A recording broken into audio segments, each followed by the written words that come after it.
உலக வரலாற்றிலேயே மிகச்சிறந்த உளவுத்துறை, அதாவது இன்டெலிஜென்ஸ் ஏஜென்சி, சிஐஏவோ, எம்ஐஆர்ஓ இல்லை கேஜிபிஓ கிடையாதுன்னு சொன்னால் நம்புவீங்களா? இது 1000 வருஷத்துக்கு முன்னாடி நம்ம இந்தியாவிலேயே இருந்துச்சுன்னு சொன்னால் கண்டிப்பாக ஆச்சரியப்படுவீங்க.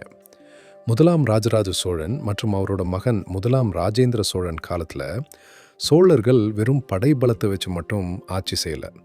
தெற்கு மற்றும் தென்கிழக்கு ஆசியா முழுக்க பரவி இருந்த நம்ப முடியாத அளவுக்கு ஒரு மாடர்னான அரசாங்கமே நடத்தின ஒரு உளவுத்துறையை அவங்க வச்சுருந்தாங்க. நவீன கால உளவுத்துறைகள் எல்லாம் உருவாகிறதுக்கு 1000 வருஷத்துக்கு முன்னாடியே இது நடந்திருக்கு. சரி, எந்த ஒரு டெக்னாலஜியும் இல்லாத அந்த காலத்தில் எப்படி இவ்வளவு பெரிய நெட்வொர்க்கை உருவாக்குனாங்க? முதல்ல சோழ நாட்டு ஒற்றர்கள் பார்க்கறதுக்கு இராணுவ வீரர்கள் மாதிரியோ இல்லை துப்பறியும் நிபுணர்கள் மாதிரியோ இருக்க மாட்டாங்க.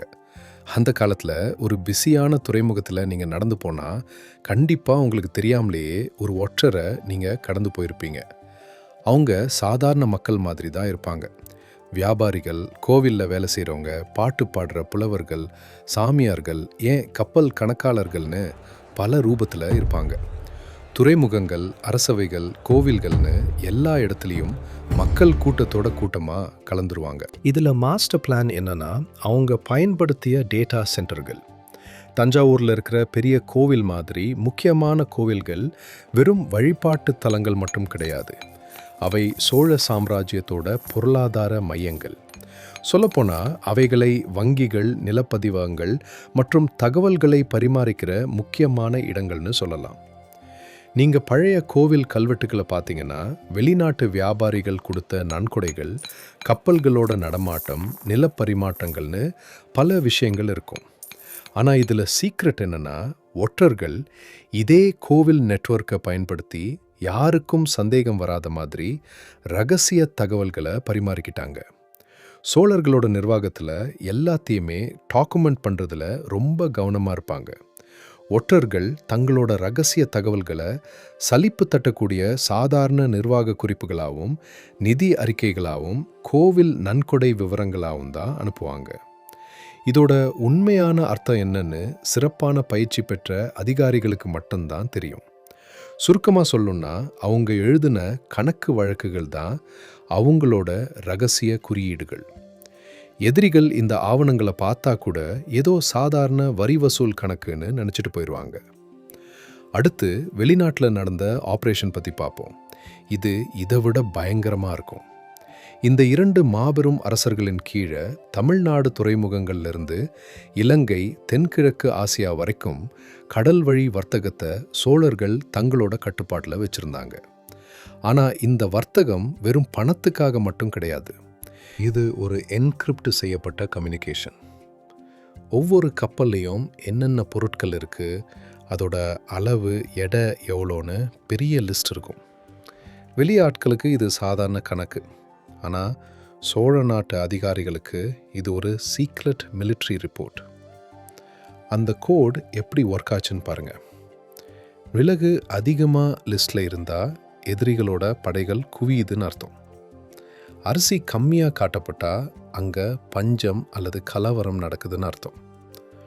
குதிரைகளையும் இரும்பையும் சேர்த்து ஏற்றுமதி செஞ்சால் அதுக்கு போருக்கான ஏற்பாடுகள் நடக்குதுன்னு அர்த்தம். அதாவது வியாபார பொருட்கள் தான் அவங்களோட மெசேஜ். வெறும் பேப்பரை மட்டும் நம்பி இருக்கல. கப்பல் மாலுமிகள் தான் சோழர்களோட அல்டிமேட் ஸ்பைஸ். அவங்க எங்கே வேணாலும் ஃப்ரீயாக போவாங்க, பல மொழிகள் பேசுவாங்க. நதியோட ஆழம் என்ன, துறைமுகத்தோட பாதுகாப்பு எப்படி இருக்குது, காவலாளிகளோட நேரம் என்ன, அங்கே நடக்கிற அரசியல் கிசுகிசுகள்னு எல்லாத்தையுமே மாலுமிகள் மனப்பாடம் பண்ணி வச்சுருப்பாங்க.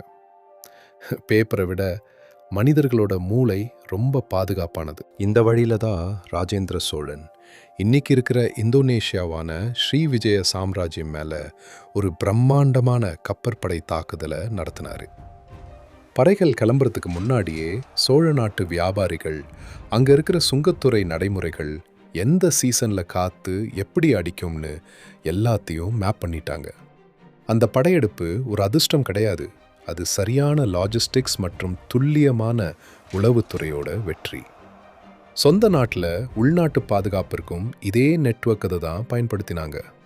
கிராமத்து அதிகாரிகள், கோவில் கணக்காளர்கள் எல்லாரும் ரகசிய கூட்டங்கள் நடக்கிறது, ஆயுதங்களை பதுக்கி வைக்கிறது பற்றி அமைதியாக ரிப்போர்ட் பண்ணுவாங்க. இதனால சோழர்களுக்கு எதிராக நடந்த பல கிளர்ச்சிகள் வாள் எடுக்கிறதுக்கு முன்னாடியே முறியடிக்கப்பட்டுச்சு. எந்த ஒரு பெரிய போரோ கலவரமோ இல்லாம ரொம்ப சைலண்டா கைது செஞ்சு அடக்கிடுவாங்க. வரலாற்று ஆய்வாளர்கள் இதை பத்தி பெருசா பேசுறதில்ல. ஏன்னா உளவுத்துறைகள் எப்பவுமே தங்களோட அடையாளங்களை விட்டுட்டு போகாது.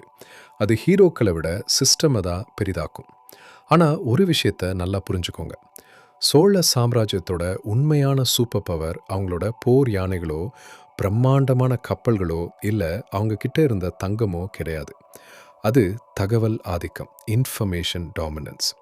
வர்த்தகம், நிதி மற்றும் லாஜிஸ்டிக்ஸ் மூலமாக தகவல்களை எப்படி கையாளணும்னு 1000 வருஷத்துக்கு முன்னாடியே அவங்க கண்டுபிடிச்சிட்டாங்க.